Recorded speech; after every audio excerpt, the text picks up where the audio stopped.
Hi everyone, you're listening to the Vialucci podcast, uncensored and completely unedited discussions about life and everything in it. We hope you enjoy the show. Hello. Hello, everyone. Hello. Lara, Yes. I was just about to ask you what would you explain yourself as, but I'm psychic, so I reckon you're a sort of a TV show freak, a pizza addict, a movie fanatic, someone who likes the gym, quite sassy, loud, unbreakable, and perfectly imperfect. Would you say that's a good synopsis of who you are? Do you want to write my bio next time? I'll just let you do it. So how would you explain who you are? Like, what do you do? So I'm a peak performance coach for life and business. So that's how I would explain in other terms. I'm an unapologetic badass. Okay. I really like that. You Italian? I am But Italian. were you born here Italian or? No, I was born in Venice. Oh. I moved over here when I was 12, but I've been bilingual since I was 8. How did you end up here? What was the parents? Well, not raised completely in Italy because I was raised all around the world, but there was a crisis in Italy, so no jobs, nothing. So I entered the army and in 2009, and then I left Italy, and then I left the army and I had no job whatsoever, and I was just like, what should I do right now? So I was like, well, I'm bilingual, I know English. London is only 2 hours and a half away from Rome, so let's just go for it. What did you want to be in the army? Or was it just? Yes. Yeah, it wasn't my because of the decision. financial. No. No, but I mean, was it a lifelong thing that you wanted to be in it, or was it a financial choice? You thought, well, what are the options? So I wanted to enter the police and become a criminologist, and the easier way to get into the police in Italy was to do 1 year army and then do everything to get inside the police. Do the police carry weapons in Italy? They do. Do we do it? We don't do it Occasionally. But it's not a normal thing. Not standard. No, you see them. So we're still holding out, aren't we? Can't be that many countries that don't. Yeah, but you're allowed to actually hit people when it's needed. We aren't in Italy. You just shoot them. You just got to shoot them, yeah. Don't hit them. Yeah. But interesting enough, in this country, the police federation, so the police sort of representative body, has actually refused. They've considered their policy is to consistently refuse arming officers because it has been mooted several times because they believe it'll escalate. Basically, well, it's quite sensible. Usually, like big organisations aren't that sensible, so they are actively saying, "Look," because their members don't want to carry guns. The majority of their members are against carrying guns. Sorry, we're getting a bit of tangent here, but the majority of their members don't want to carry guns. They're not interested in that, and they believe it'll escalate things. So when because it'll lead to something like America or whatever, where every time they pull someone over or they stop and have a chat with someone, they think that because they're armed, that person might react violently towards them. Or I might get arrested, so I need a gun anyway. So. Yeah, because they're going to come up. You know the police are coming with a gun, so you might come at them. You might come at them with a weapon or a gun or. So just trying to keep a lid on it. Yeah, well, that's quite grown up of them. This is unusual. It keeps police shootings down in this country. I mean, police shootings over. Well, yeah, even that. Did you? What made you leave the army then? Because I didn't like it. I don't like people telling me what to do. Yeah, so you're gonna where you've got a job where you've got to become a drone and sort of do as you're told. Yeah, did that not occur? Yeah, well, yeah. Well, you didn't realise it was a problem until someone started doing it. Okay. Exactly. So can you sort of kill a man with your bare hands? No, I wouldn't be able to do that. No. Never tried. Or using your mind. Yeah. I could do that. I could try that with my words. Okay. It would be easier with my words. So you left. What happened? You left? So I left in 2010. Did you have a few months of going, what do I do now sort of thing? Yeah, I did. So I went to work in a hotel and I really liked working in a hotel. And then after a year of not having any job whatsoever, I moved to London. And then I found a job in a hotel. Funny thing. So just the language brought you here? Just the fact you knew you could speak? And how were things when you got here? You had a job waiting? No, I was a receptionist in a 4-star hotel and then became a duty manager for the same hotel. You came here knowing there was a job here, or you just came here? No, I just came here because I felt like I was... Was you on your own? I was with a friend, but then he left me about a year after and he went back to Italy. He just got married. Okay. So it was a bit of a... It was a weird thing. So what happened from there then? You're in a hotel. I went in a hotel. Things are going okay. You're enjoying it. I loved it. You're not being shot at. No, not loading rifles. No, everybody's really lovely. Everybody's really nice. And then I moved to a hair transplant company. Wigs? No. No, proper hair transplant. So what does So that the mean? procedure. So you men, when they you stick it start, in your head? yes, Okay, exactly. right. When you start going bald, then there are different Didn't procedures. Elton John that you get do. that? Yes. But what happens when you get old? Does the hair get old with you? Well, I should be asking you. Yeah. You don't want to be a sort of wrinkly old corpse and this big of afro. Yes. I mean, basically, yes, because everything ages, but like. But it ages like because it would look It's ridiculous. your own hair that is re-entered into your scalp. So they take it from the back, Oh, so it's and your- then it's you not put it like on the a- top. Yeah. Yeah, it's Oh, your own okay. hair. Yeah. Because I think otherwise you get it rejected. You know what I mean? Oh, it's that serious, like a organ or medical whatever. thing. Yes, it Yeah, because is. you have other things, other people's organs or whatever, but then you have to take antiviral thing. But not for the hair. Well, that's what has to be your own hair, is what I'm saying. Because if it's Oh, other it people's hair, bypasses then you'd be having to take medication for the rest of your life. There was a oh God, I don't remember the details. There was a case of the first fecal matter transplant to do with the gut biome. There was a woman in Australia, I think it was, and this is like 10 years ago. And she wasn't producing enough gut biome, so she couldn't hold food, water, everything. And she was literally losing pounds a day over like an 8-month period. And she went down. I can't remember the kilos now. I've been making it up, but it was like quarter of her weight. And she was like, "There's nothing else to try."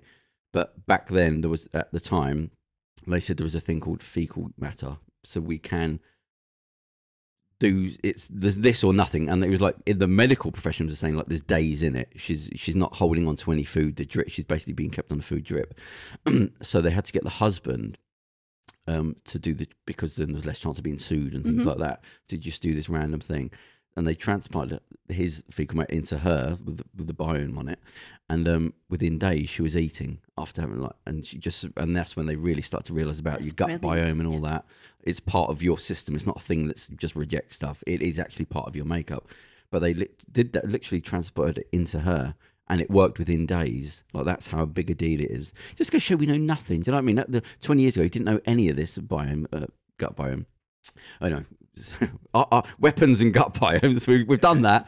It's a good combination. So you you're in the hotel. Everything's going well. Your friend's gone back to Italy. Yes. Where were you living? Which part of London? Hammersmith. No, it's not too bad. Oh, it's beautiful. That's nice, yeah. And then what went on to there? Went from there. Okay, so we're at me working and the hair transplant. Okay. How old are you at this time? Good. At the Roughly. moment, so it was 2000, hair transplant was 2015, so I was 25, 26. And you're just a receptionist there. Yes. Okay. I do admin. All right. So, and after that, oh God, I had so many jobs, so it's just weird. Right. After that, I left over there and I got a temp job for the Met. So I did end up working for the right. police at one point. And I stayed there for about a year before going full-time, deciding that I've had enough and decided to just take entrepreneurship in a serious way. But so what happened with the police? You didn't have to do the training or anything? No. I was a an civilian. admin job. Yeah, Oh, it was. right, okay. Yeah, it was HR for the counterterrorism department. Oh, okay. Oh. Was you planning on getting involved? Was that just a job? No, it was just a job. Yeah. Did you not think, considering that you wanted to? No, because I had this whole journey, like. But you didn't have any plans. Was that not part of? Oh, well, this is quite good. Maybe I should follow this, or was there something else? No, I wanted to become a criminologist. So Yeah, so is the that not a mind was way- always my main focus. So also a criminologist, you study criminals and why they become criminals and how to stop them, how to not stop them. And I wanted to become that. And anything else in the police except that one was not going to be enough so it for me. didn't matter that it was roughly in the police. No. It wasn't the No, thing. it was the actual thing. So what happened with that then? Did you you would have had to do training and think? Well, you would. No, not really, because it's just HR. And it was just so I was literally a civilian that did admin in a police building. Okay. And what about the criminology thing? What happened with that? Oh, I just left it. Oh, you started it. Well, I studied psychology Yeah. at university Oh, okay. in Rome, but then I left that one because I wasn't much for studying back then. I've never been the model student. Right. Now I would love to study every day, but I wasn't much of a study back then. Yes, it is a shame that they make you like that. They sort of condition. I know you've got to learn stuff when you're young, and that's when your brain's developing. But like, it's a shame that they like pile so much emphasis on training and education when you're so young, because I never appreciated it, unfortunately. And it's a shame like now, because now I just go out of my way to just try and learn loads of random stuff that, if I don't know something, I'm like, oh, that's interesting. I'll try and read up on that. And loads of random facts. I'm always just like, It's because it's such a stupid thing, and it's so big, the problem about people being told to go up a ladder of education that you don't. When you're 18, you got drink coming at you, you're starting to do holidays, you're dating and all this, and at the same time throwing you up a ladder that you might not be able to come down till 5 years later when you think, what am I doing here? I did not want any part of this. When I was working in clubs, you'd obviously have young people coming in and you get to know people. The amount of people that were doing courses because they didn't know what they wanted to do, so my friends are going to go and do that, I'll go and do that. And you go, do you realise how mental this is, that you're getting kids that don't know anything about who they are, and you're saying, come on, make your decision, what way are you going to go? And I'm saying, I don't know what I want to do, so let me do the media thing, let me do this and that. Till then find out 5 years later, oh hang on, I didn't want nothing to do with this. Then imagine if in a perfect world you swap that. I think we've had this conversation before, where you go, right, unless it's like medical, you want to be a doctor or a dentist. Okay, now you... Which is fair. Yeah. But other than that, after you leave school, you should have to do nothing for 2 years. You've got to go and get jobs. You can piss around, do what you want. Maybe there's some sort of unemployment thing that's in a perfect world where we sort of fund you to just go and work in charity shops or do something. And then at the age of 21, 22, you're allowed to look at what you want to do, and you're not allowed to go into any higher education until 23, bar medical profession. That would fix so many problems, especially further down the line for mental health and things like that. But imagine, like, if, like you said, at 30, you could, again, perfect world, you could get free education university. Imagine just a simple thing like that. Like I said, the problem of sending people to university at 18, 19, it's so insane that it's almost laughable. It's backward. It's the last thing you should be doing at that age. But it's just like simple things like that. I mean, we've talked about schooling before, but some people are not going to learn from books. We're going to have to hurry up and go, oh, for generations, people were sent into classrooms, all different personality types and all that, and told, listen to me and regurgitate this. What a stupid way to educate people. We said before about the word educatis means to bring from within, but now it's flipped. Now it's you listen to me. Mm-hmm. It's not, well, let me find what's good in you and pull that out, as it was. Now it's, no, you sit there and you shut up, or you have to do the work, and if you haven't got a good memory or you can't read, you're going to suffer tough. That's the way the education is at the moment. Well, that's like 30% of the class. But and hopefully you've got a good family behind you. Otherwise you might end up crime or gangs or whatever. So it's like, when you lay it out, it is insane, like the whole education system. And the money that you'd save, whether because of people going to prison, mental health, like I said, people going up ladders that they don't want to be up, getting involved in jobs they don't want to do until they're 40 and realising I've made a big mistake. It would save so much money, but it's always that thing with politics where nobody really wants to tackle the problem. They just kick the can down, and somebody was sort of another generation gone. So the criminology didn't work out. Yes. What? But you're stuck with the mind. You're still focused on the mind. I'm still focused on the mind. What happened then? Where did things go? Did you do your psychology degree or something? I got a diploma instead of getting the actually. And that's just a general psychology. Yes, I really want to go into neuroscience though. So if I need to get a degree, I will get the degree in neuroscience. Okay. That's what really fascinates me, rather than the general psychology, because then you actually really understand how the brain works and how it affects absolutely everything else. I was about to tell you something about education there at school. But so you went, what happened then? So where you were? Yes, so in between me coming from London to Rome, from Rome to London, I lost 20 kilos. So I started going to gym, I started eating healthy and everything. And I had women that would come to me and they were like, how'd you lose so much weight? You say, okay, so it's healthy weight. It's not like a mental, okay. I thought you were going to say you had mental health, you weren't eating or something. Stress, yeah. No. Okay, so it's a positive. Proper fat weight, like overweight. Yeah. And I had women coming to me and asking me how I did that. So I would explain the basics. So literally no carbs, like protein, high protein, low carbs, drink 4 green teas a day, drink loads of water, just like go to gym, stuff like that. So basic stuff. And I would notice that some women would actually do it. And some others would just say, yes, I do want to lose weight, but they weren't really putting the effort in to actually do it. So I was just like, okay, cool. Well, this is not enough for me to just help women lose weight. I need to actually go to the root. So go back to the mind and say, I need to understand why right now you say that you want to lose weight, but truly you're not putting that in the action, because I'm a really big believer that if you want something, you need to put in the action in actually losing the weight. Yeah, it's not. Some people haven't got the will, and it's not a bad. It is what it is. I'm always saying to people, you just got to be honest with yourself first thing, because there's no point trying to pretend that you're okay. I'm going to read the book and everything's going to be amazing. Why is it not working? Well, there's some people just are lazy, and you can work around being lazy. Exactly. We've spoken before about like the Ulysses impact. If you're lazy, okay, that's your problem. So you work with that. Well, you're lazy, so you've got to have somebody to train with who's going to wake you up. You've got to do something. Exactly. Do it in the morning. You've got to train, do it in the morning. So you've got no excuses to build up throughout the day. So you started doing that, and what did you turn that into a business, or did you just keep?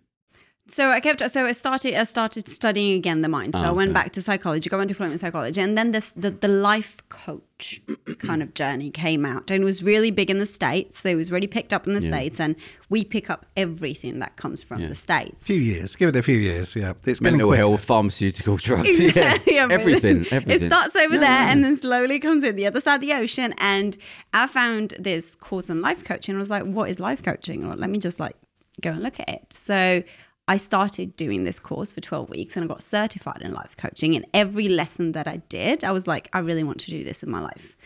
And then all business coaches tell you that you need to pick a niche. Everybody tells you that you need to have an ideal client and to work around it. And I was like, well, I'm really good at working with the mind of people, and I'm really good at structure. So, and I'm a planner. I'm a freak when it comes to planning and everything like that. So organization, planning, admin, I'm really, really good at that.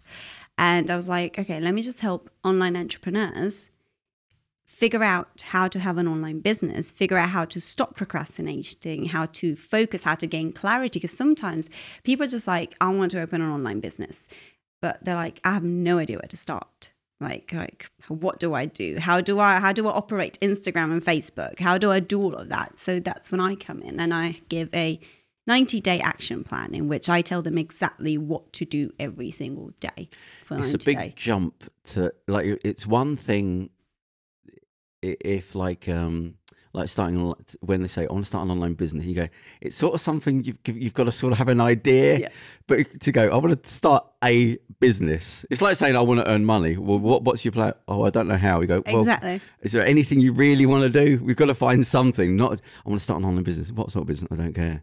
You go, oh God. Is there a theme of what people tend to want to do online business wise? What would it be? Well, selling things? Usually it's coaching and consulting. And, it's not a product thing. It's a service. I do have a few clients that have product based, like personalized products. Like what? Like Christmas stuff. Oh, stuff they make. Yeah. Okay. Yeah. They actually make and then personalize it based on what. But other than that, it's usually services they're providing. Yes, it's usually services. What's the first step with that then? You have to find out what is it you like. It's just the thing. What you're good at. What you're the expert at. Yeah. So just pick up like the average room, okay? And you are in a room right now. I could ask you right now in this room, what are you the expert in? Yeah, that's another. Charles? What are you the expert in? Cats.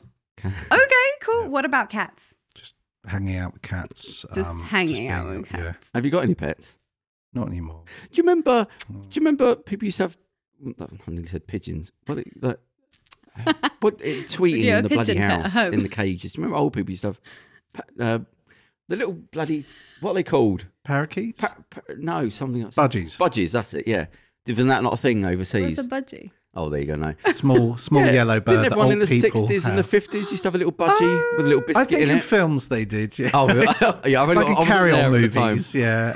Yeah, I am particularly. Yeah, that's what I'm thinking. Yeah, people never birds. And I mean, where'd you get birds? Could you even have pet stores now? Do you remember you used to have pet stores? Can you buy a pet? Can you just walk in and buy a rabbit and a mouse? Yeah. I haven't seen a pet shop. They used to be everywhere. I've seen one in Rome last time I was there. That's what I mean. But here, though, the laws must have changed. There animal rights. Used to be one in Exeter, and like it used to have.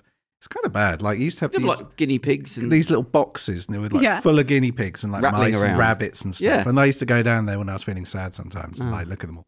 And then they had this whole bit, and you just walked around. It was like floor to ceiling, like aquariums, all these different fish tanks and stuff, and that was kind of cool. But in terms of laws now, can a kid go and buy? But I thought that like some animal rights, you couldn't do that anymore, could you? You can, yeah. What about at fairgrounds? Can you still get the bag with the fish in it? Does that make any sense to you? Yes, it does. Okay. Probably. Mine used to die after 2 days, but That's it the makes thing, sense. yeah. The goldfish. Yeah. I mean, is that even healthy to have a fish in the bag? You know, things you don't question. But when then you're you a would kid. put it in a bowl as soon as you get home, wouldn't you? You just leave it in the bag. But you've got to have a bowl ready to go. You just put some water I in wonder if the you can bowl. get fish in a bag now in a fairground. I haven't been to a I fairground haven't been seen to. it. Yeah, where's the fairground? I don't know. Winter Wonderland is a fairground. because True.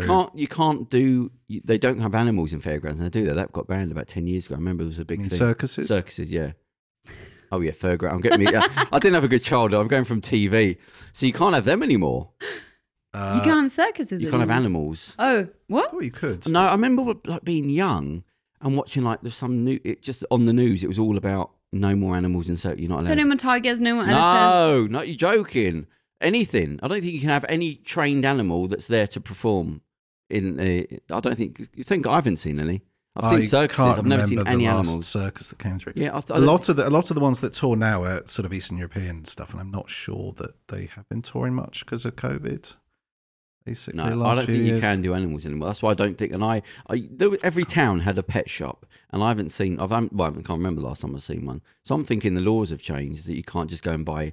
Because there's all sorts of thing with breeding. Then you just open up a shop and breed animals. That is a very sort of old, antiquated thing. Yeah. I don't think you can do that anymore. You still get like pet breeders and stuff though. Yeah, but not like a shop where kids can go in and No, I'll have people a do it guinea online pig. now. I think. I mean, with Oh, I breeds and suppose, stuff, right, they yeah. do it online. I know people do. You can buy that. pets online. Yeah, people buy breeds. I know people buy breed animals and stuff. And Well, go if to there's- shows and stuff. There's Yeah. probably good money in that. I mean, I don't want to give it like an online Oh, there is. business. Yeah. But it's not, you don't buy stock. Like, I don't buy stock of animals and start breeding them. That seems quite Yeah, odd. yeah. It's not very nice because they are. I was going to say they're people, but they are people in a way. So yeah.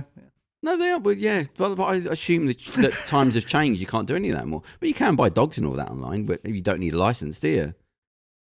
No, don't think so. Oh, okay.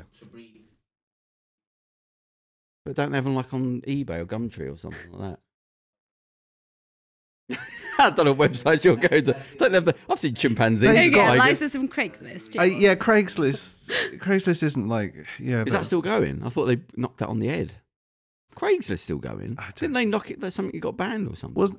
I think it's still going. Even after all those murders, I think it's still going. All the assaults and There was a robberies. couple of Craigslist serial killers, weren't there? And like that It is was that was synonymous a with, thing. like, yeah, yeah, folk that was gone. a thing. And so, yeah, but I think it's still going. Oh, right. I think I saw it like a few years ago, and I was like, oh, it's still going. Because Interesting. Gumtree got bought by eBay, didn't? Or Google. One of them bought it. So it's like it's completely different. I remember applying for jobs. So Sorry, go for massive it. tangent. I remember applying for like a couple of jobs years ago off like I think it was Gumtree or something. You know, one of these things. You know. Yeah, they used to have jobs on there. Yeah, they used to have sort of interesting jobs, you know, for websites and stuff and media stuff. And I applied for a few things, and I noticed that whenever I did apply and I sent on my CV, I just get loads of junk mail and spam messages and spam to my emails. What, they were fake jobs? I think that they were harvesting information, basically. Yeah, harvesting data. But wouldn't you have to pay for the job advert?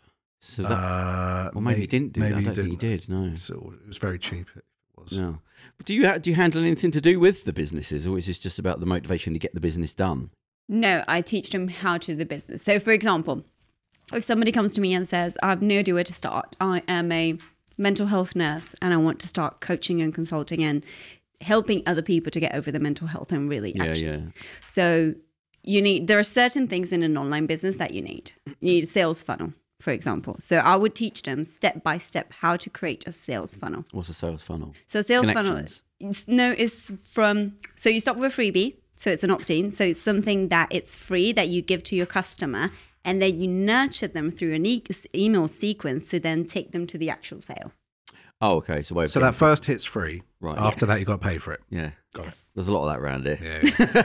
Yeah. And then ideally throughout the weeks you nurture with emails. So once you get them on your email list, which is independent, because it's not like last time Instagram, Facebook and WhatsApp, everything crashed, rather than email list, it's an independent because it's all yours and you can literally save all the contacts that you have in your email list. Then you nurture them. And the more you nurture them, the more the know, like and What trust was all that factor. about the Facebook thing going down? I have Why was it a no story? I idea kept what seeing went it as a down. story. Oh, it's gone down, and they think it's this, and they think it's that. I think it's what?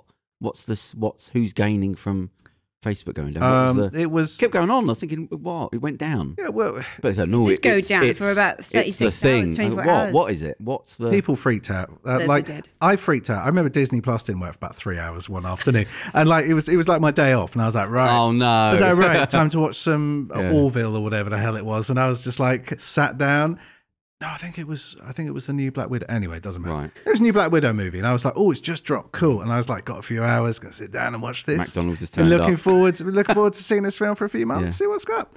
And then like it just didn't work, and I was just pressing refresh for about 3 hours. Anyway, how's your day been? Was it like The Simpsons when all the kids went out and they were let to go out and play and all their eyes were like a little bit, yeah. You didn't know what to do with yourself. Yeah, honestly, I like occasionally you don't get them as much, but I remember like sort of stuff did go down more often than, and like sometimes websites will be down at night for like server stuff.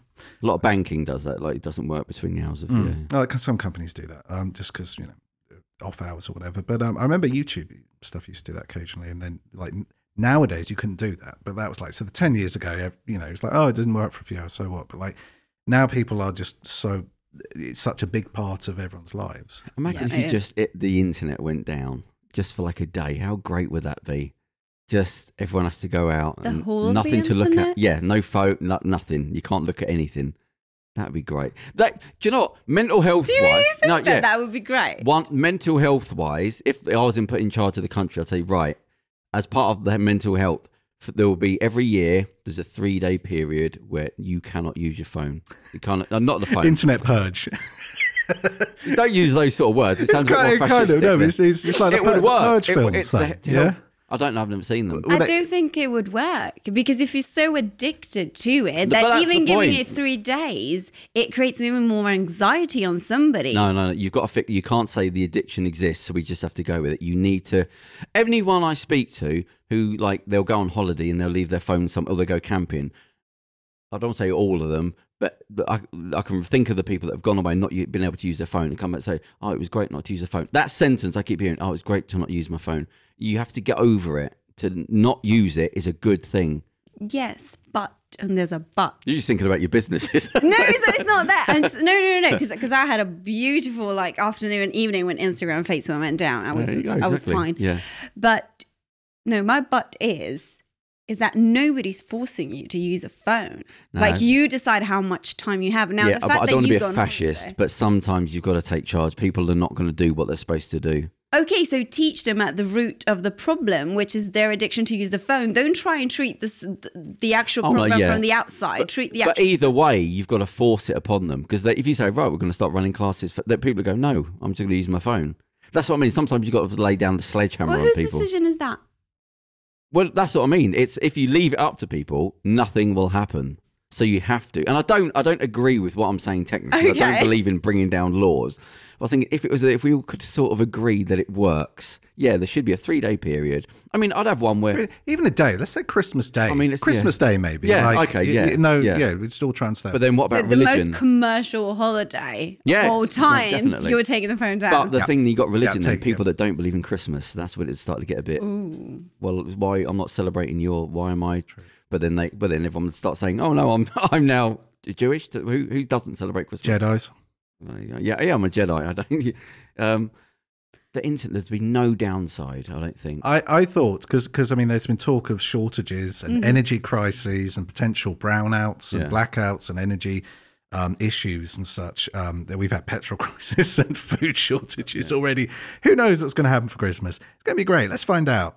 It's great that we've got such competent people in charge. I mean, God, if the people in charge didn't have a clue, we'd be in real trouble right now. They're just bouncing around, hoping for the best. But I thought, people will put up with nearly anything. But if the internet went out, if there was a problem and Boris came on and said, yes, well, we've accidentally turned the router off and we've turned it back on again and it still doesn't work, so we're going to have to get the man out, and that'll be about a week apparently. If it was 10 years ago, I think you'd be right. Now I think people know now that I need a break from this bloody thing. I think there'll be riots. That was the one thing. I think people would... Well, there's more shortages. Idiots, though, so you're probably petrol shortages. I think people would put up with that. I think if the internet went down for like a week, I think it'd bring down the government. It really would. Like people... Because they can't blame it on Brexit. I think they'd still try. Still like on Foreigners. If it was like too many foreigners. I'm imagining using like the internet, a South Park episode. If they said, right, we've turned the internet off for a day, it would cut to sort of like 10 minutes later and there'd be cars tipped over. Everything would be on fire. People screaming, running. It means no Netflix.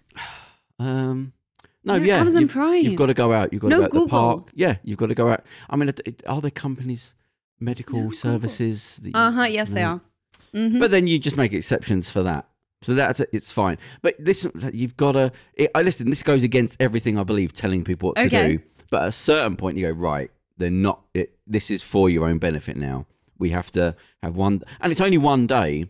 And because you know it's coming, that's another thing. It's not like we're just going to randomly flick it off. Not Christmas, but one day it's internet off day. You know, they have all these special days. Today, the internet goes off, and maybe it's a day where you go and it becomes a thing about family and friends. You know what I mean? You go, you know it's coming, so you all go for a picnic. But do it in the summer, not in the winter. It's perfect, and you all know it makes sense as well. I'm giving you one. I've gone from 3 to 1. One day, there's no way you can agree with it. No way you cannot agree with one day off. Okay, and make it a national holiday, like there's no work that day. You know, something like that. Dude, cut the internet cable to my house. And like, because I was sat there, I was making like lunch, and I was about to go to work. Yeah. And then all of a sudden, I was watching Netflix, and all of a sudden, it goes, and I heard like a big truck outside, and I'm like, I heard like they were cutting like the hedge or whatever outside. Oh, accidentally. Like, and I was like, and I literally ran out, and I ran down the road, and I was just like, bruv. I was like, he's banging on the I was like, you just like a zombie attack. I went off on him, and like it's really bad. And I'm not normally like aggressive, but he got out of the cab, and I was like, I just coughing. I was like screaming at this dude, and I was like, you just cut the internet cable, man. Like what? What was he, a gardener? Yeah, he's just cutting the hedge. He got paid to cut the hedge, and he was so well to realise that was the problem. I knew it because I just thought he's out there with a big tractor, and the cable hangs low. And you knew the cable. I just guessed because it just went, and then I looked at my phone and there was no Wi-Fi signal, so I was like. But you thought where the cable comes from. It's what it hangs on the building, does it? But he was like, I was really angry with him, and then I called off, and then I was just like, I'm really sorry, man. I shouldn't have sworn at you. I'm terribly sorry.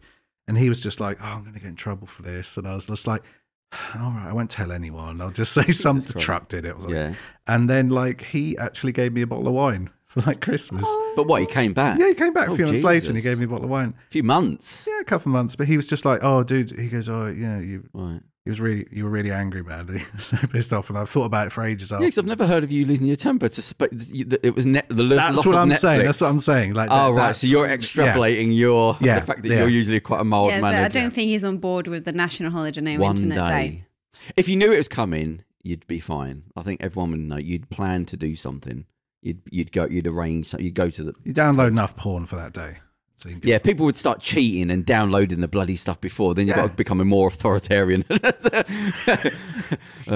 that still doesn't take the issue off, though. No, it doesn't. It's not going to fix the issue. Exactly. But what it does, it just reminds people. And I think you have to do that. If you do that enough, it works. If you just remind people. Because the problem is these things creep in slowly and you don't realise anymore. Like, you never used to, when you finished work, you used to finish work. Mm-hmm. You go, right, when did that go? When did we get used to working throughout a 24-hour period? That's why you go, but when did it shift? We definitely didn't do it then. So when did it, how have we got to this point? Bit by bit by bit. My grandpa didn't have a telephone in the house, right? Because he didn't want to be contacted by work. Yeah. And he refused to have one in the house for a very long time. Until like the late, I think until he retired, he wouldn't, there was a payphone down the road. He was just like, we could just use that, it's fine. But he was just like, didn't want, because he was just like, I don't want work to contact me. Basically. And we're not talking about another planet. Like parents or grandparents finished work, went home, and then you didn't even think. So your brain just switched to something else, family and going somewhere. And you knew it was coming. That's why they had more kids. Yeah, I mean, they had more to do. But I mean, I remember... Less to do, that's why they... Exactly. But work always... When I remember... I can't remember what it was, but they were talking about the first adverts, and they were talking about like when dishwashers came in, and you can watch the advert, and they say... it was always, oh, look, you've got more time to play with your children, and the woman would be there with her feet up while the dishwasher goes. And you go, no, that's not what happened. What happens is, if something comes in to give you more time, more work comes in. You never have more free time. It's always, oh, there's more time for work. That always fills the gap. So you could say, right, when our cars will just drive us from now. Yeah, but all that means is you're not going to be relaxing and sitting there like the adverts will show. You'll be there reading a book. No, you'll be working. Whatever this time, work forces its way in because companies know, oh, well, you don't drive the car, now it drives you, so you can start work there. Do you know what I mean? That always forces its way in. And now, if you look back far enough, you go, yeah, when did we stop just finishing work and not being contacted by work? When did it become everything? But that's talking about things creeping in, and that's what's happened with the phones and internet. It's all creeped in, and it's ruining everybody. We spoke about this before. It's ruining mentality. We speak about this a lot, actually. Yeah, because you're becoming scared. Anti-internet. We spoke before about people being scared of doorbells and anxiety that because of doorbells, nobody likes answering the phone. Even what's the name we had on before? She said, "Oh yeah, I hate when the phone rang," and she jumped, and I thought. That's because that's not normal. Like your Bee Gees ringtone. Come on, no, but it's unsettling. You've like this is a thing. It's like when did it? Why is not everyone going? This is really really weird. Like this is really weird. Everyone's like, no, it's the way it is. No, when did this creep in? So by having the 1 day plans, it's coming and all that. You in the summer, all that sort of stuff. Enough people would go. Actually, I enjoyed that day, and a few of them stopped. Not using the phone as much. I'd ban the whole bloody lot. I'd quite happy He's to go got back. butt coming. No, I was going to say we could pitch that as a film. What? Yeah. A series of different people's days without the internet. Yeah, different. And you get different personality types to come out. One group. Don't steal our idea. yeah. One group, it would divergent. You'd become different personalities in the film, and one group would be sort of talking to each other in groups, and the other ones would just be sort of like these insular sort of people just sat in front of a screen like that, and the ones that look healthy and sort of rambunctious, they're the ones that have that. The Morlocks and the Eloy, yeah. Oh yeah, what was it? What's the film? The book, Time Machine. Time Machine. Yes, you have the ones that are up there and the ones that are down there, like the monster people who eat them. Yeah, you've sort of got it now in a silly way with like the older generation of granddads and grandparents and things. And younger kids, look, you got the parents in the middle that are sort of a bit of both. They were there for the transition, but the older people just thought, "I'm going to die out. I'm not going to get used to the equipment things and all that." They are different types of people. When you meet, I said before, that used to stick out to me when I used to do deliveries and things. And I remember once, I know it's only one occasion, but it was indicative of the company that we'd go to the houses with older people. It's like a John Lewis company. We used to go and sit the TVs and up all that. And there was one time specifically where we went to a woman's house. She opened the door and there was £2 coins by the front door. And I thought, what if that's a tip? And I forgot about it. I went in and it was as if it was an event for her day because there was 2 cups, the coffee and 2 spoons next to the cups. Oh. And it was just like, even me, I thought, that's what it's supposed to be like. Not... Then you go to the other end where you go to people's houses, usually young, and they were eating their breakfast while you walked in. Oh yeah, the things are, and you'd see, I go, oh, there's 2 worlds literally that are crossing over here, and that one with the old, that's the way it should be. It shouldn't be panicking. I've said before, sometimes when I'm busy and I'm rushing, and there's somebody in front of me, it happens quite a lot, and I'm thinking, get out of the way, and my second thought is, no. They're doing the right thing. They're not in a rush to be somewhere. They're not late for somewhere. That's the way the world should be. You're wrong.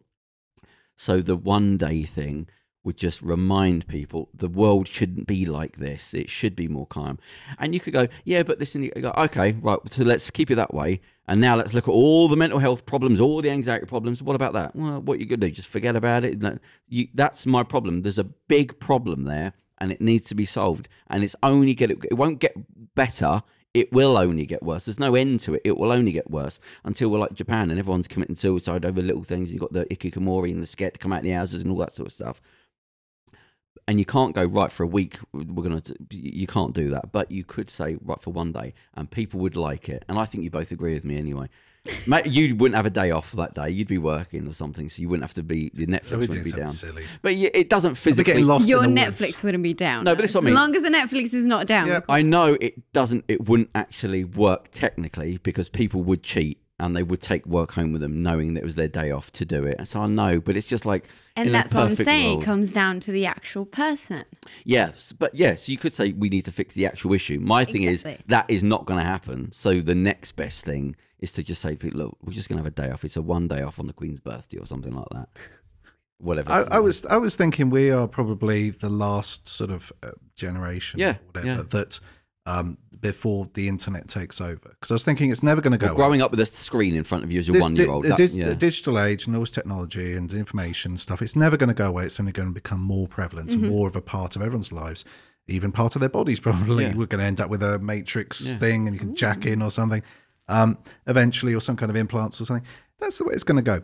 We're really the last people who experienced the world who grew up in a world before that. Can remember that it wasn't everywhere. I mean, think of like babies and kids growing up with their iPad in front of them. We haven't got to what they're like when they're old now. We haven't even got to that level of anxiety. I'm sure they're going to be well adjusted and normal, so it's fine. That's what I mean. So you know what I'm saying. You know what's coming, and no one's doing anything about it. Sure, it's not going to be a problem. It's the way it is. Well, they made an experiment, I saw it on Facebook yesterday, in which they got like 14, 15-year-old kids turn on a Windows 95 computer, and they're like, what is the sound? Exactly. Like, how do I turn it on? And what is the sound? And why is there no Wi-Fi? I was like, because it's a dial in. You need to actually plug it. I'm like, what? What's that noise? Exactly. And it was just like, what is this? And do you remember the first Mac? The blue one. Colourful, I was thinking about that with the cool see-through back. Exactly. Yeah, that really one cool. is in a museum. And kids are like, well, did you used to use this one? I'm like, yeah.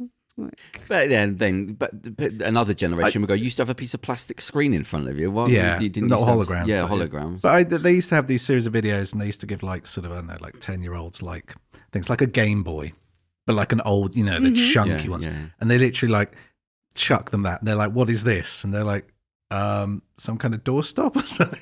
Oh. And it's like throwing it to these kids, but it's like throwing it to a bunch of chimpanzees or something. And they're sort of like eating it, chewing on the corner, like a book, and they're just like, they're chucking it around. There's somebody I listened to a while ago, and they were effed off. That was on a podcast. They said because the kid wanted something to eat, and I gave them the tin and said use a tin opener, and he came in, he didn't know you use a tin opener, which you sort of go, is he stupid? Then you go, I sort of get it. Like if you haven't you never used a tin opener, you go, well, what's the that was just that was a social media story, and that was the guy it was a very divisive thing, because he was just like, you sort it out, and the kid was like 7 or something like that, and he's like, you figure it out, and he was trying to be like, use the Socratic method and sort of trying to teach him valuable life lessons, but the way it came across is he came across as a bit of a shit, really, like a bit inattentive as a dad. You know what I mean? In a world in which kids have everything given to them, like literally everything at their fingertips, like parents need to be parents.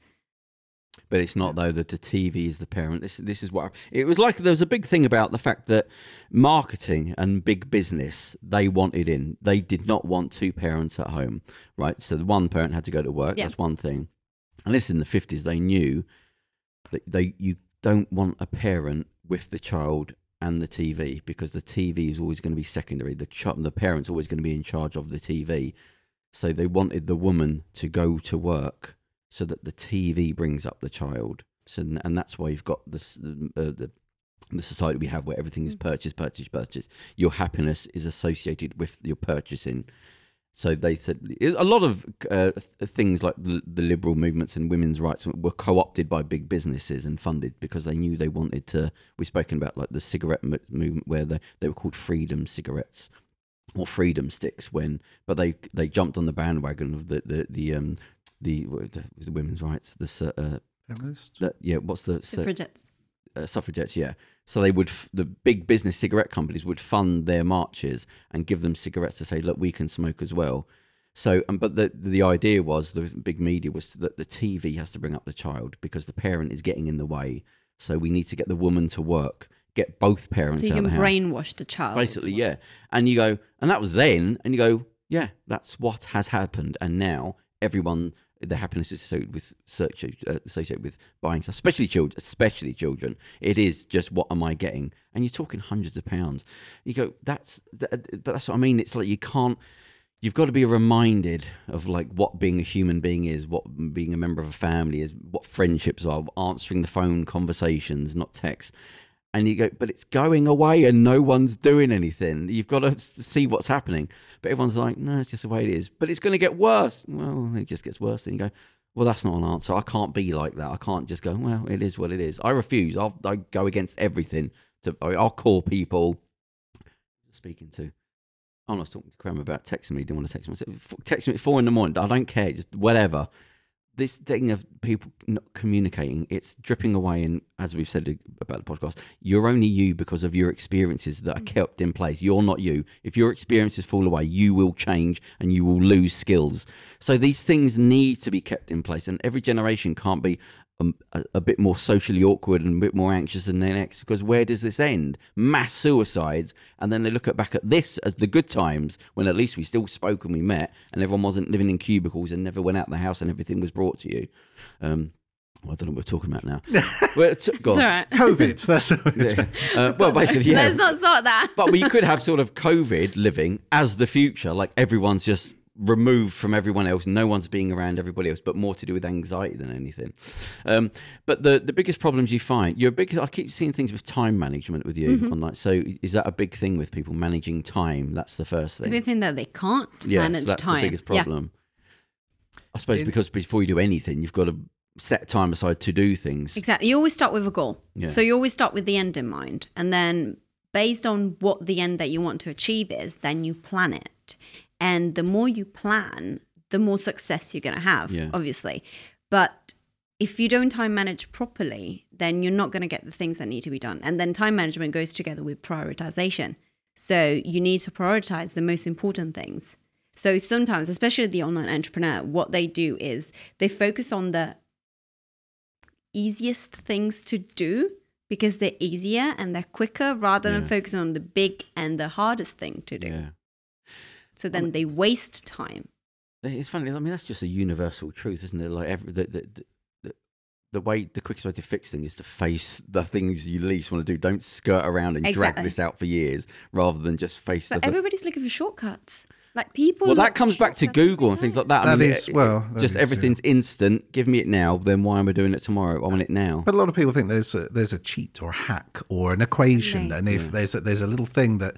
Because I don't know, most people sort of seem, and people do this without social media, but I think most people look at other people's lives and they just think, God, they don't have to struggle like I do. So lucky. That's the word. Like they see me working from the pool every summer. Like, oh, you're so lucky you got a job like that. I'm like, dude, I created it.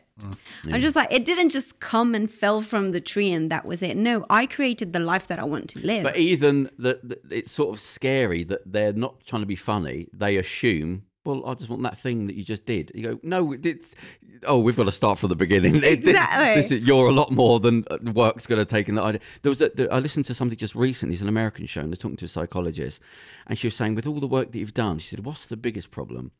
And she said, you know what? She said, there's one thing that stands out. It's not the biggest problem now, but it's like there's a ticking time bomb that I've seen, and it's coming. And she said, with all the kids, she said, the biggest problem is that they need instant gratification of everything. She said, and I'm seeing the kids now, anything they do or you think, everything has to be shortened, because they've basically trained your brain through Google. I want the thing, I want to see it, I want it now. I don't even want to wait a 5-second advert. If I was speaking to a marketing guy and I was saying, oh yeah, it's funny how everyone wants like a short video. He said, mate, that was 10 years ago. Now, a single image, you've got about a second. And forget the short video. He said the second and the image. And I was like, God, it's come to that. Yeah. That it's literally what? Reading headlines. Well, I saw the thing. Yeah, go. But then news media, they know you're only doing that. So they just give you basically a headline. And that's all you know. But when your brain is doing that, it doesn't then turn off and go back to normal. It carries that through friendship, relationships. I had this conversation just recently about talking about relationships where people, the problem with the internet dating is that people just ping pong from dates, whereas a date, go back enough time, it was a big deal. I mean, go back to your grandparents, they probably only went a few dates in their life, like and they married the second guy. Dinner and the movie and the chat. But the problem now is... it doesn't exist anymore. And as I said, I think we spoke to the last girl about this, about the people I knew that done internet dating. If the relationship started to go bad, It's not like there's a break and a period of getting back to the. It's well, let me just have another look again. And you go, but you're never learning anything, and you're never on your own. So you're just ping ponging around. Or it was I knew someone, I can't remember his name, but he was going on like 3 dates a week, and I couldn't get over the fact of like, but you're going on one date. Surely you wait to see what happens there before you. No, because I might like her. But doesn't that feel like almost cheating? I know it's a heavy word. And you go, so nothing's calm. You're never seeing anything through. And as I was speaking to the person the other day, saying the relationship doesn't start, and this is like, sounds like an old man talking now, until you actually hit a problem and decide to stick together. Until then, it's dating. I like them, like me, blah, blah. Maybe someone has to move away, maybe someone has to do that. If you then start to stick together, now that's a relationship, because now you've committed to something. Other than that, it's people knock around until something goes wrong and they go, well, I'm off. You go, oh, that's not a relationship. That was just dating. But then, like with the people that have been married for like 50, 60, whatever, that was because they assumed, well, this is the relationship now, so I'll make it work. Outside of like violence, I know there's a bad side to it. Of course, yeah. Well, they're like, okay, this is my life now, and maybe the other person will die before I do, and then I get a couple of years to myself. But that was the deal, yeah. But then when the person dies, they suddenly realise they actually missed them. That's the thing. When they disappear, they needed them. One way. I mean, if the man dies, the lady's got a few years of pottering, basically, to do. I listened to a medical program, and they were talking about. They were analysing various things. How about we live longer than men? Yeah. And we tend to go for older men. Yeah, I was that means say that we spend more time by ourselves. Yeah. Well, this person, it's a good strategy there. Yeah. There was doctor was saying, because they were throwing things at them about old wives' tales, and he was saying, the thing about when one person dies and then a few months later somebody dies, and he said we can't medically test that, but from an experience it is true. And what we've found is that usually seems to work with men that die after the woman, because it's very much one way. I think, you know what I mean. Well, he said, ladies are just a bit, but they're like, well, they've been doing the work anyway. Yeah, I've got my own things I can do. I've been preparing. Like, bless it, like my grandfather, when my grandma died, I mean, he was just like, right, okay, how do you wash the plates? Well, this is the thing. So this doctor said, when the woman dies, if they're an old couple and he knows them, he keeps an eye on the man, because he knows he's immediately going to stop feeding himself properly. And he said there's usually, and they've even got it down to this, he said there's usually a lot of tea and a lot of toast. And he said both of those things block vitamin A, like individually. That's what he said. He said it's down to that. They know that they have to say, what are you eating now that your wife's gone? Because it's literally down to the food. And specifically those types of food. He said there ends up being a lot of tea and toast for old people. What is vitamin A? I thought it was more to do with the skin and thing, but I think it's, I don't know, but it's obviously doing more stuff to do with the cardiology of the body. But he said it's that you have to say, don't have tea and things too many times. I'm up to 6 vitamin pills a day now, and I still look and feel terrible. So well, I'm not sure. The vitamin thing's really a big con. What is the food that you're eating, though? Yeah, this is the bigger problem. I feel we're going to... Okay. It comes in a brown bag. I had some chicken and some chicken nuggets for lunch. And oh, come on. And I had a burger. Fried? Yeah, of course. No, in the oven. No. Yeah. In the oven. I was fried and then put in the oven. Please. No, so they were chicken and scallops, but they were breaded and basically chicken nuggets. And I had them. And then for dinner, I grabbed a triple cheeseburger from McDonald's. Yeah, I so that's just okay, undone. So I don't think we have any more to say about that. And several coffees. You basically didn't eat that day. No. You put cardboard and water into it. I was going to say it's basically cardboard. You packed your gut out with something, so you couldn't get any more. Cotton wool, just shove myself. I knew a model, and she said she didn't do it, which probably meant she did do it. But she said what they used to do to lose the weight, they would eat apples and cotton wool to pack the stomach out. Yeah.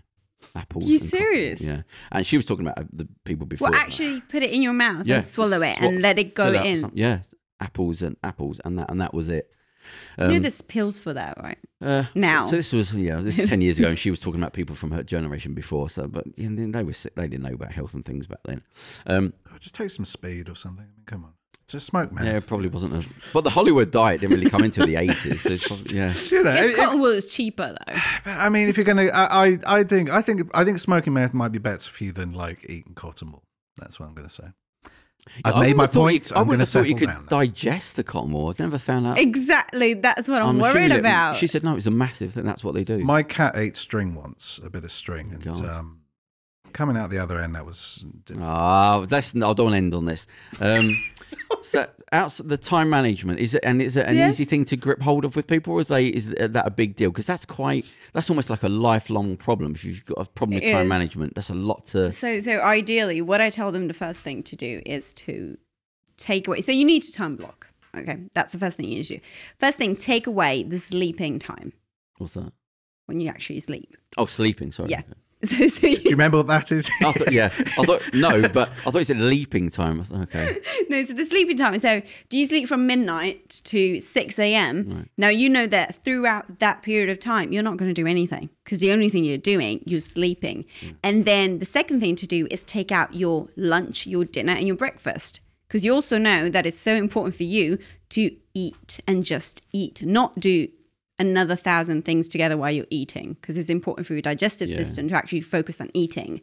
So not watch Netflix and Disney Plus and everything else while you're actually eating. I work. While you're nuggets. Unfortunately, I'm working during my lunch. And then you take out, like if they have school runs or children that they want to spend time with. So take out that time. And then you'll find that over 168 hours throughout the week, you'll find that you only have about 4 hours a day to dedicate to your business or to yourself. But at least you know where to start. Because you're like, okay, cool. I'm not going to overtask myself. So give myself 10 things to do when I know that on that day I've only got 2 hours. I knew somebody anxiety as teach well. Writing to people, and he said when people try to get people to write, he said he learned to not say to them, right, I want you to do like a 1 page a day, even that. He said because they'll make excuses. He said I would say to them, I want you to write 2 lines a day, right, just 2 lines.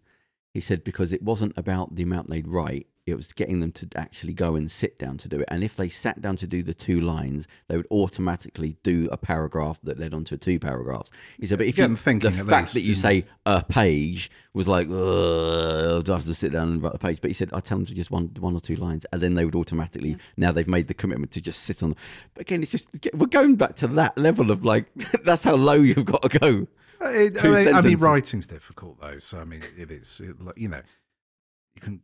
It's difficult sometimes to motivate oneself, and like, you know, deadline's a good thing sometimes. A realistic deadline's a good thing, I think. But then people, you also can't a realistic goal is a good thing, because some people just set unrealistic goals. Yeah. But that comes down again when you say we're going back down to only writing 2 lines to the mindset. Yeah. And that's why I'm training them to just be somewhere. I mix both of them together, because you can't have the structure and the mindset and be successful if your mind is not there with you. Yeah. When I used to do fitness training, the first thing, just so I didn't waste time, was to get people up at like 5 a.m, just so we know that you're in for it. Because that first day will tell you if there's going to be years of stress of not turning up. It's too late. Always do anything important has to be done first thing in the. Yes. Actually, I should say this about deliveries. If you're ever getting a delivery, first thing in the morning, because there's too many problems that can build up through the day with delivery drivers. So get your delivery first when they've just left the factory, come straight to you, because otherwise they got traffic there was a thing there, they got stuck. By the end of the day, it's 50-50 whether they're turning up within that hour. So anything has to be done the first day. But I would know, because people would waste your time. If you don't, before we do anything, just turn up at 5:50 or whatever time it was, 6 o'clock. First thing for the first one. Because if you don't turn up for that, then that's it. Now we know, forget it, go and do something else. Whereas if you turn up at 3, they turn up at 3:15, and then next time it's 4, and you go, it's not worth the hassle. But if you know, you just put that day there first. Let's see if they get up at 5 and turn up. And that's half the issue. I don't completely agree why not? to that. Why not? Because everybody's different. So you have the person that's the most productive by waking up at 5 a.m. and going to the gym at 5 a.m. Yeah. Then you have the person that's most productive. Like, I don't wake up at 5 a.m. You know, there's the 5 a.m. Oh, no, this wasn't an ongoing thing. It was just to see if the commitment was there to do it. The commitment is more like, everybody says like, oh, you need to do this. Okay, you need to get to the gym at 5 a.m. You need to make a promise to yourself, pretending that you're making a promise to somebody else. Because usually what happens is that people tend to keep the promises to other people, but not to themselves. So if I tell you, okay, you know what, I'm going to meet you at the gym at 5 a.m., you're counting on me to be at the gym at 5 a.m. Now, I need to keep that promise and pretend, even when I'm doing it just for myself, even though I'm not meeting you at the gym at 5 a.m., I need to keep it to myself and say, oh yeah, I need to meet myself at the gym at 5 a.m. Yeah, I just found people are too bloody lazy. They literally need like a babysitter. But that's because they don't have a vision. I mean, even things like paying advance still didn't matter. Like the laziness of that waking up to go, nah, not today. I'll just leave it. I'll lose the money. It's like at uni, they used to have these like short-term books that you used to be able to take out for a day. Yeah. Because they're like in high demand. They're like sort of core texts for your modules or whatever, and people need them. And they used to do a thing, so you had to bring it back before 9 every morning. And otherwise it's £1 for every hour.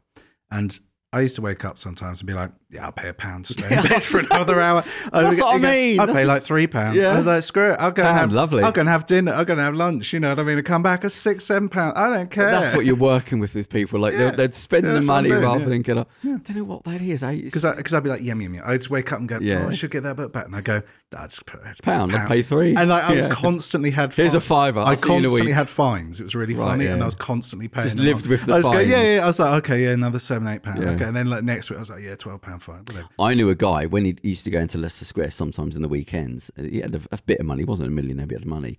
And he had figured out that instead of trying to find parking in the centre of London, going up, paying 30 quid to park, just get fined. He said, I'll just put it on the single yellow line and get the ticket. All right, 60 quid back then. And I thought, it's mental that works. That sort of works. It does work, doesn't it? Yeah. That works. If you go, but that doesn't. You can't get fined twice, so once you get found, and I'm going to be back that night, so why not just go, I'll just bung it on the thing. I thought it's genius. But that's what you're working with people, like, I'll take the fine. Yeah. That's why you need a sledgehammer sometimes. Like if they said to you with that book, I'd say, right, it's 500 quid. If you don't turn up with that book, you'd soon, exactly. I don't know. I do like my sleep. They're trying to be nice. Yeah.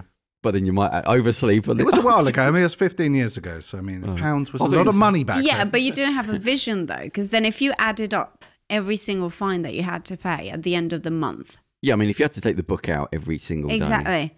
Just think about how much money would have wasted. The amount of like a coffee every day. You go, do you know how much that is a month? Rather than just make people don't feel it. They don't look at the future. They're so focused right now. But that's what I mean. That comes back to what everything we're saying. We're talking about intelligent people. You go, if you just said, you spend this amount of money every year on coffee, like 5 or 6 quid a day. I mean, and they're like, you can't get a coffee now. You have to buy like a dessert. That's what it's a coffee with like a cake in the top. I've seen some of the stuff you see, and you go, that's almost a joke. That's a joke. A coffee. It's like a thing with a cream and a thing. You go, you're like a sledgehammering yourself first thing in the morning for the sake of 5-minute buzz. The rest of the day you're just like, I can't do anything. It's a dessert. You're eating a dessert. What you're going to say? Just coffee. No, go for it. No, caffeine clears the receptors in your brain that sort of make you a bit foggy. No, but if it was just a coffee, I mean, it's a good thing. That's what's good. That's what's good first thing in the morning. First thing in the morning, coffee. Close your head a bit. Yeah. And go for the rest of the day. Yeah, but you look at when you go to like Costa, it's like there's a chocolate cakes. Interjection there? It gives you a hype. Yeah. So coffee gives you a hype. So as soon as you drink coffee, your brain goes up and up and up and up and up. But then what happens is that you're going to have a downfall. And that's why after lunch, you need another coffee. Yeah. Well, the idea you get coffee, addicted. I think you're supposed to drink it slowly and with water. But people don't. So like a long Americano days. And they're running into work and they just do it before the thing. But that's when you get the thing.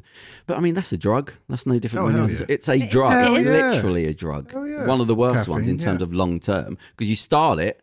Only people that I refuse to have more than one coffee a day. You got to have 4 and 5. I drink decaf when I drink it. So how can you you must be it's a diuretic, so you must be constantly dehydrated. I cut down. I used to have about sort of 7 or 8. That's mental. I mean, that's almost like espresso or just like dirty instant coffee. Okay. Half and half. You know what I mean? And yeah, really strong. Were you not getting like mud heart palpitations or something? Yeah. Of course. Yeah. That's like, what I mean. Just get used to it. Jitters, fine. Vision blur.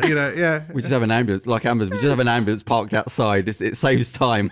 It was mixing all the other stuff I was doing, so it's kind of trying to balance me out a bit. Anyway, and then let alone the Coca-Colas and the sweets on top of it. Yeah, and the McDonald's. Yeah. And I'm just talking about in schools.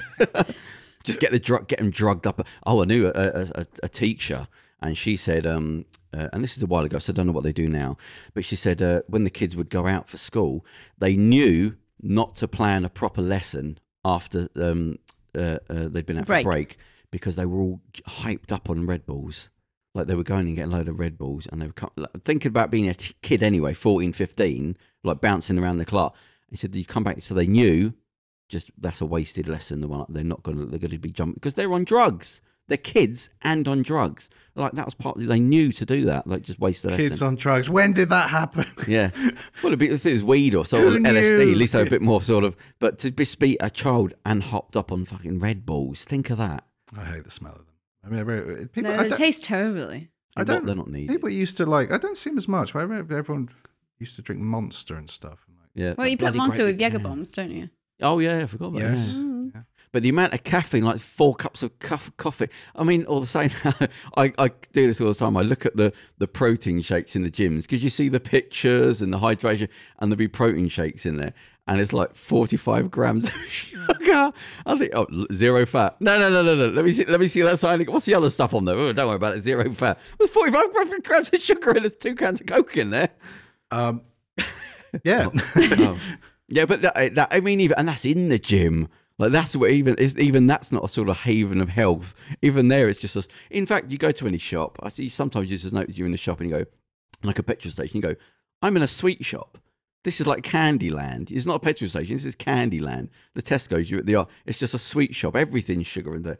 I mean, a dietitian I know, she said, look, she said in the future, sugar is going to be classed as a toxin. That's what it is. For what it does to your body, forget the diabetes and all that. It inflames everything. Everything, your digestive system swells up. Your muscles cramp. The blood, the water doesn't move around your body. She said it will be a toxin in the future, and people will say, "You used to give that to your children." Like but again, we don't know because it's everywhere. We've already spoken last show about the hyperpalatable foods with a mixture of fat. They realise if you mix fat and sugar together, then it doesn't fill you up, but your body keeps wanting it. Hyperpalatable food like McDonald's, that's what they come up with. You go, oh yeah, so it's like, it's chaos. It's like we've got to get off this. Let's think of something positive. I really want McDonald's right now. Like we've repeated it so many times. We'll pull up and walk I into really want McDonald's together. right now. Well, I said on the December 1st, I'm going to, and I don't have McDonald's anyway, but I just want to let go of that company. I just want to ignore it forever. I haven't had McDonald's in about 4 years. I've had once or twice a year. 4 hours, I think less than that, about 3. Yeah. Well, it was all right. But when I have it and I forget how, and forget how good it is. No, but the salt, you go, like a single burger, I'll get, and like the salt, I go, people eat this every day. I remember once, it was probably about 3 times ago when I had it, and it was in the morning. I was working out and I had it in the morning, and I had like one of those hash brown meal things, and it was like I got water, so because I knew the orange juice would be full of sugar, so I had the hash brown and a burger, egg and something, and the next day I woke up, I was like dehydrated. I was desperate just for those 2 things, and I went to the gym and I remember lifting something, and I felt muscle twinge go where I'd pulled something. I thought that's from all that salt from a single burger and a hash brown, not like a big platter of food. And I've had single burgers and gone, oh my God, the amount of salt on that, it tastes like I'm eating a salt burger. And people eat that every day. But that's the thing, again, getting used to stuff, just getting used to it. That's another thing. I'd close McDonald's down for a week, force people to go and eat. I'd make salads free for a day. You can't charge for salad. with no sauce though. Vinegar. You can have some vinegar. Yeah, vinegar and oil and olive oil. Yeah, and that's it. Yeah, but no like weird stuff. Because sometimes, exactly, like people have mayonnaise. I'm having a salad tonight, and then they put so much stuff on it. Well, McDonald's got in trouble because when they released their salad, there was actually more salt in it because of the sauce than any of the Big Macs. Like, what's the point? Well, it's not. It's marketing. They're just trying to trick you. I found the best burger from O Burger, I think it's called, and it's so delicious. Yeah, like it's seriously so good. O Burger. I can see an apostrophe or something. O Burger. O Burger. I don't know. It's like O'Gorman or O'Malley. What that means? Well, it's written like O with the in England. Thingy. Yeah. It's like an Irish name. Like £8 it costs you or something. It's like an Irish name. About 11. The O Burger. But it was really good. Yeah, it's worth it. This one wasn't. Right, we've had to have a short show because we recorded late. Okay. You got the patience of an angel for putting up with the problems we've had to get you here because not today, just issues of recording the show. So thank you very much, though. I do appreciate it. And we have done a late show tonight because we want to get you in because you're going away, aren't you? I am. Where are you going? Rome. So this is where you're from. Oh no, you're from Milan. No, where did you say you're from? Venice. I'm from a little bit everywhere. I moved a lot. in Italy and outside Italy while I was growing up. So is Rome a holiday for you then? Or was that going home to see someone? No, my brother lives in Rome. Oh, so my parents live in Venice. My brother lives in Rome. My best friend and most of my friends are in Rome.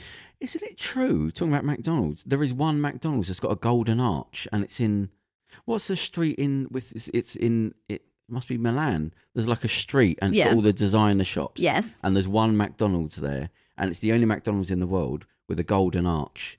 Can you Google that as a finish? It's the only one with a golden arch. And I'm fairly sure, because I've seen photos of it. Have you got anything there, Kerem? Like McDonald's, Milan, golden... The point is that balance is key.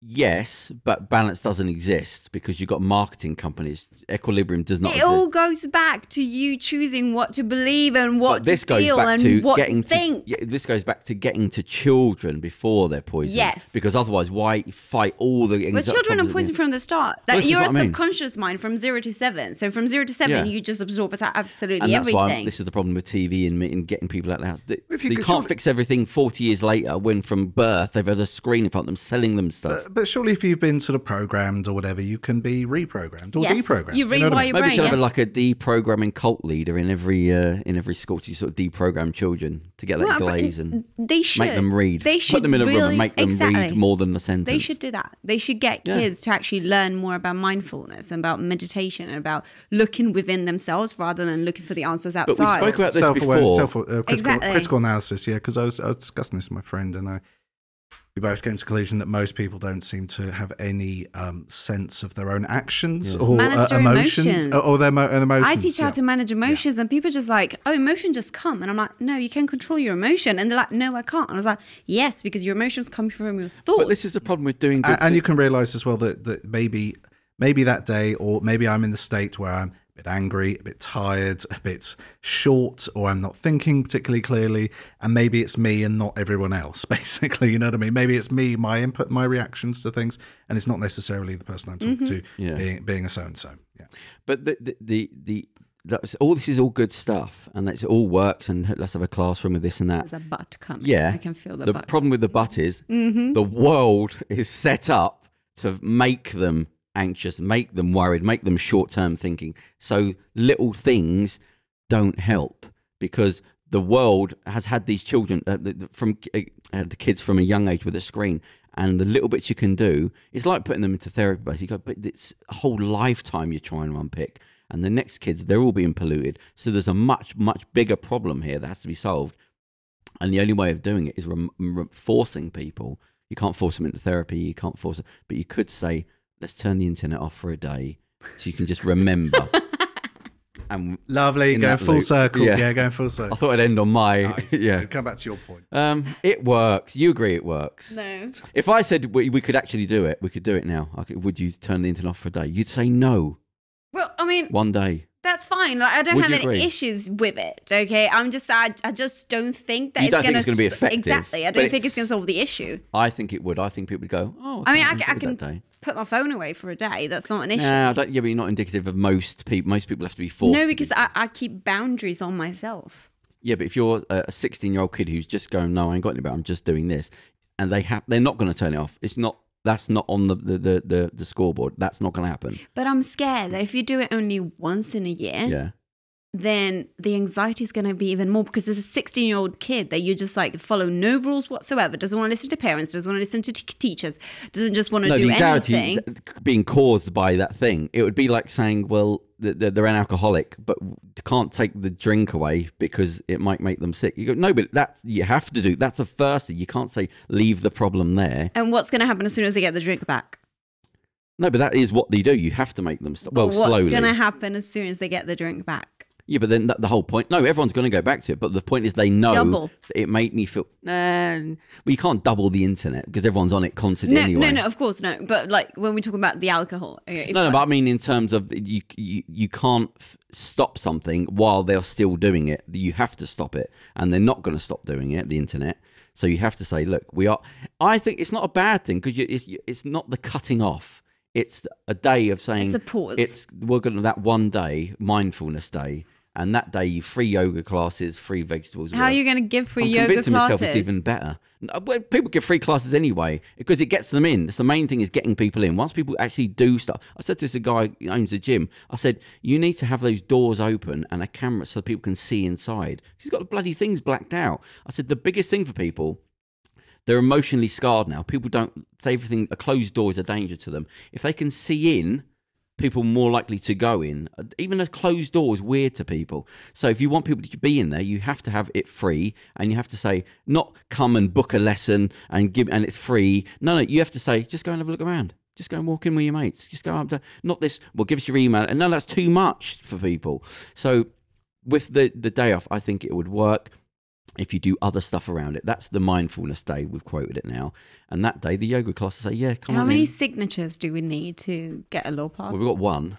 I've only got 3. Get 100,000 and you can get it debated. Well, I've struggled with 2. 1,000? 100,000. Oh. Is that the voting thing? What's the one? Oh, yeah, 100,000. For a petition, yeah. You get it debated. Well, I haven't got 3, so maybe you could use the internet to get more. I'd go to wherever the internet is, just pull the plug and cut the lead. So you can't put the plug back on. So they have to get the man in. You know? Yeah, and he's got to book him in, and he needs the internet to book him. And then, yeah. What is the internet? I mean, where does it? Oh my god! Where is the? It's the international network. Okay. Is it just Google basically? If you take Google out, does everything else fall down? Oh, it's an international network of. But yeah, Google is just a search engine. It's not any country, is it? Interconnected servers and computers. So there's no central. There are big server farms. And yeah. So what's the biggest? What would cause the biggest problems that owns all the biggest? Don't tell him. Don't do it. Don't tell him. Yeah. How could I? How could I? Well, what 3 points would you say could bring down the internet? Well, what went down when Facebook went down? Was it something to do with them or a bigger thing? I think with them. Because Facebook, Instagram and WhatsApp went down. Well, all you'd have to do is close down Facebook and Google, and that's basically the world. No, they're 2 different things. Facebook is owned by... Yeah, but if you close them 2 down, then that's 70% of the internet. It's a lot of traffic. Yeah. And then we'll all have to use Internet Explorer, which is terrible. Or Bing. Be like Yahoo. Have to use, kids will not know how to do Jeeves, like a caveman. Yeah, or just put Ask Jeeves instead of Google, and people just go, forget it. I'll take the day off. Waiting for the thing to download images coming up the screen. Yeah, just get them with boredom. Right, we're not going to ban it, but I'm going to make it so slow. So terrible, Call it 1970s day. Everything just slows down. Now that could attract more. Yeah, flares. A 1970 day. Yeah. 1920. Bring racism back for the day. Police will stop casual racism. Yeah. I was want to think about drinking and really nice fluffy dresses. It's straight with the casual racism. Kerem, did you find about the Milan? No. What do you mean no? It's definitely a thing. I saw pictures. Because if you just if you type like McDonald's Golden Arches, it's just going to come up with loads. I think I thought that's rubbish, and I looked it up, and it wasn't. Are you sure it's in Milan? Yeah, I'm going to look it up. There's no way that can't be. You didn't look on Ask Jeeves, did you? Did you go for the Google? Yeah, you binged it. Right, well there you go. That's the show. How many podcasts have you done? I know you've done one over the internet, haven't you? I have, yes. But this is it's really nice because I'm actually sitting down with you guys. Yeah. It's lovely like this. I like it like this. I think I prefer it this way. Face to face. Well, yes. I get offered. So I've turned down people doing the interviews I wanted to speak to because they will only do the internet. Forget it. It's a different conversation. They go, well, it's not. No, it is. Trust me. And I've turned down being interviewed. One in Scotland, one in Australia. He said, I'm not doing them. Even though I'm not doing them. It's not a conversation. I'm trying to live like it's the 1970s. I'm trying to go, no, I'm going to live in my world where people talk and meet, and I'll lose out then. But this is the better way to do it. And I think the thing of it's too trendy, the Zoom and all that. I think this is going to come back. It will. Like the long form conversations. I never went for I was 10-minute podcast. Even when that came in, I said, no, not interested. It won't come. And I'm like, no, nobody's interested in long form comment. I said, and now it's coming back. Now everyone's starting to do long form comment because people are missing it. Yeah. So now we just have to bring the day off and just go back again. And have I got your vote or not? I'm not going to ask. If you call it 1970s day, okay. Okay, so I'll market you the right way. Charles, come on. The messaging needs to be on point because people are scared if you take away the internet. Exactly. Yeah. Charles, And if you create activities all around it, then I'm with you. Yes. I mean, I'm only giving the skeleton thing here. Go on. That's cool. I'll book myself for the mindfulness retreat to teach it. Sure. Ah, very good. Kerem. Yay! Okay, we're at 4. record. And on that bombshell, we will end there. So thank you very much. Thank you for what's inviting your internet? We haven't got it written down. What's your Life with Lara Coaching is Instagram. Life with Lara Coaching, Instagram, Facebook. You're on Life with Lara Coaching. I've got a Facebook group which is the Successful Entrepreneur Club. But everything would be via Instagram. It's probably the easiest thing. Yes, it's easiest. Yeah. All right. Well, listen. Thank you very much for coming on. Thank you for inviting me. And much success with everything. Thank you. And you never know what will happen one day. We may have that day. We may have just sown the seeds and we don't even realise it. Yeah. Right. Thanks very much. Kerem, everyone. Hit it. Bye, everyone. Here's your story. Let's begin. The water's fine. Come on, dive in. The future's here. It's right before your eyes. Step by step, you're on your way. Welcome to a brighter day. Don't you know it feels good to be alive? You could be